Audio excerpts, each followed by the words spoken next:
Welcome to bird media. నేను మీ పవన్ కృష్ణమూర్తి. కథనంలోకి వెళ్లే ముందు Janasena open challenge to professor Nageshwar. Reveal the source in next 24 hours or withdraw your claim. The clock has started.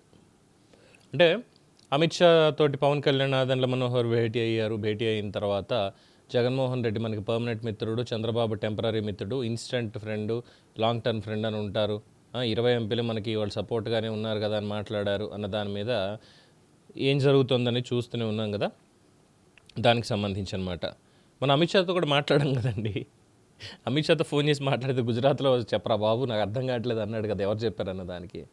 So Nadendla Manohar కూడా కుండబద్దలు కొట్టారు. అలాంటి ఏం లేవు, అలాంటిది ఏం ఆయన చెప్పలేదు, మేము మాట్లాడలేదు, అసలు ప్రొఫెసర్ నాగేశ్వరికి ఎవరికి చెప్పాడు, నాదెండ్ల మనోహర్ చెప్పాడని చెప్పుకుంటే నేను ఎవరికి ఏం చెప్పాల్సిన అవసరం లేదు, తలతెక్క మాటలు మాట్లాడేవాడి గురించి నాకు అవసరం అనవసరం అని చెప్పి కూడా ఆయన చెప్పేశారు. సో ఇక్కడ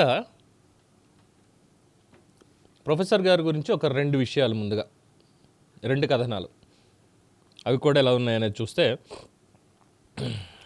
ముందుగా ఒకప్పుడు క్లాసులో ఉపన్యాసాలు ఇస్తే విద్యార్థులు మంత్రముగ్ధులయ్యేవారు ఆయన చూసి.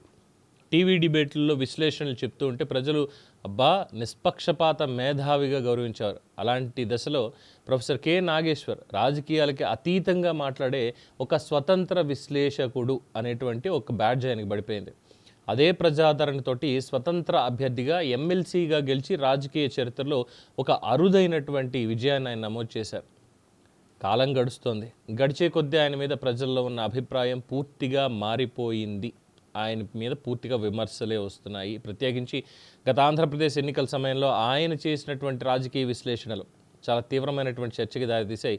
వైసీపీ ప్రభుత్వం మీద రాష్ట్ర వ్యాప్తంగా రాష్ట్ర వ్యతిరేకత వ్యక్తమైనటువంటి ల్యాండ్ టైటిలింగ్ యాక్ట్, పాస్బుక్ల మీద జగన్మోహన్ రెడ్డి ఫోటోలు ముద్రించడం వంటి అంశాలను కూడా ఆయన సమర్థించేలా మాట్లాడారు.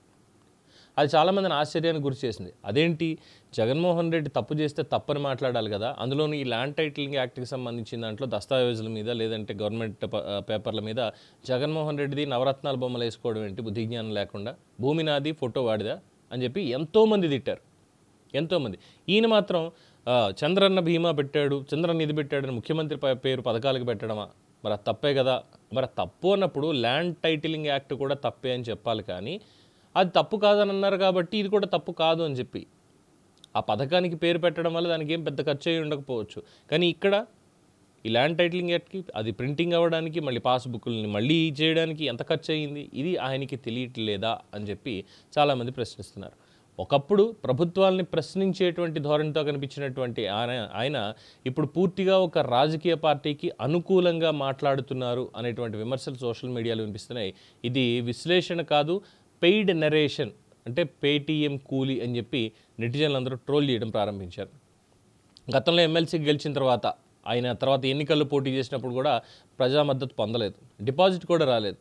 రాజకీయంగా ఇమేజ్ మీద పెద్ద మచ్చ పడిపోయింది. సో దీంతో ప్రత్యక్ష రాజకీయాల కంటే యూట్యూబ్లోను డిజిటల్ మీడియా వేదికల మీద ఆయన ఎక్కువ కనిపిస్తున్నారు. అయితే ఆయన వ్యాఖ్యలు తరచూ వివాదాస్పదంగానే మారుతున్నాయి. ముఖ్యంగా టీడీపీ, జనసేన, బీజేపీ కూటమి మీద అనుమానాలు రేకెత్తిచ్చేటువంటి వ్యాఖ్యలు చేయడం, జగన్కి బీజేపీతో రహస్య అనుబంధం ఉంది అని చెప్పడం, ఈ విశ్లేషణలు మరింత విమర్శలుగా ఆయన మీద దారితీశాయి. సో నాగేశ్వర్ ఉదాహరణ ఇప్పుడు ఒక పెద్ద చర్చ కారణమవుతోంది. చదువు, మేధస్సు, ప్రజాదరణ ఎన్ని ఉన్నా వాటిని నిలబెట్టేది విశ్వసనీయత, నైతిక స్థిరత్వం అనేటువంటి విషయాన్ని ఇది గుర్తు చేస్తోంది. ప్రజలు ఒక మేధావిని కేవలం జ్ఞానంతో మాత్రమే కాదు నిష్పక్షపాత ధోరణితో గౌరవిస్తారు. ఆ నమ్మకం దెబ్బతింటే ఎంతటి మేధావైనా సోషల్ మీడియా ట్రోలింగ్కే పరిమితం అవుతారు అన్న అభిప్రాయం కూడా వ్యక్తమవుతోంది.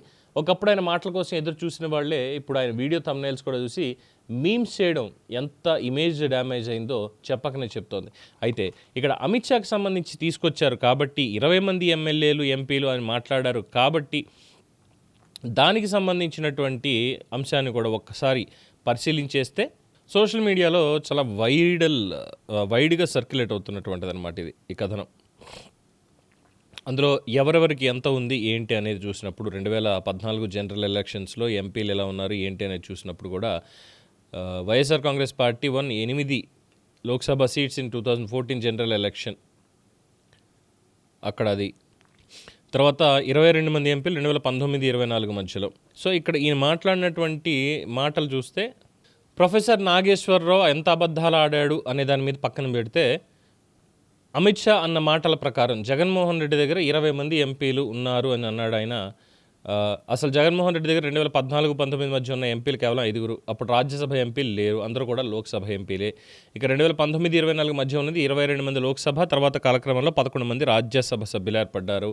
ఇక 2024 తర్వాత అతనుకున్న లోక్సభ సభ్యులు కేవలం 4, రాజ్యసభ సభ్యులు 11. ఈ 11 మందిలో 4 రాజీనామా చేశారు, మరికొందరికి సమయం ముగిసింది. ఇక మిగిలింది 4 మాత్రమే.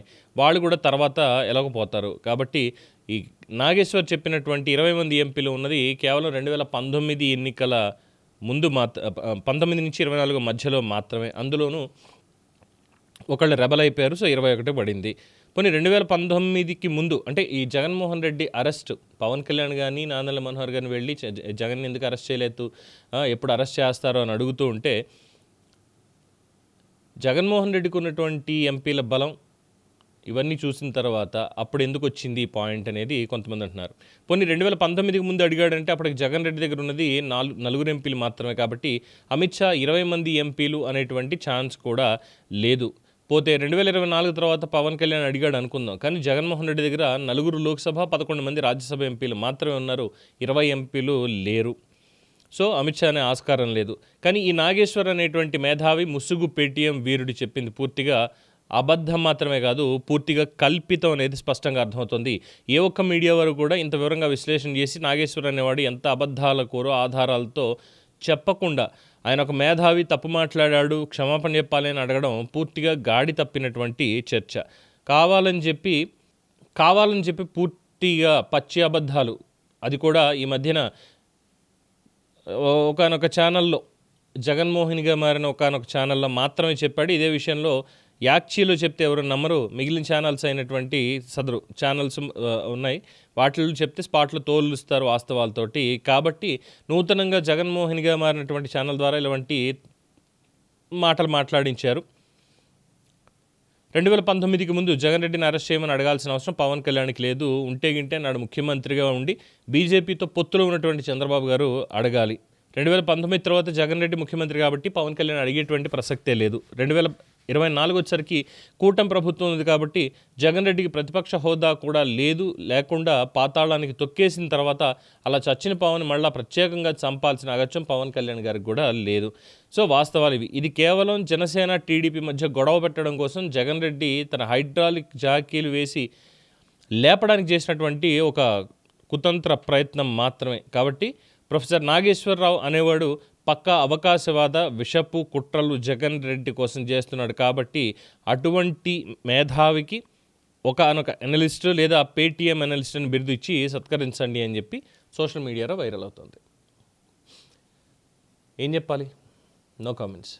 మీ అభిప్రాయం తెలియచేయండి. చూస్తూనే ఉండండి ది బర్డ్ మీడియా.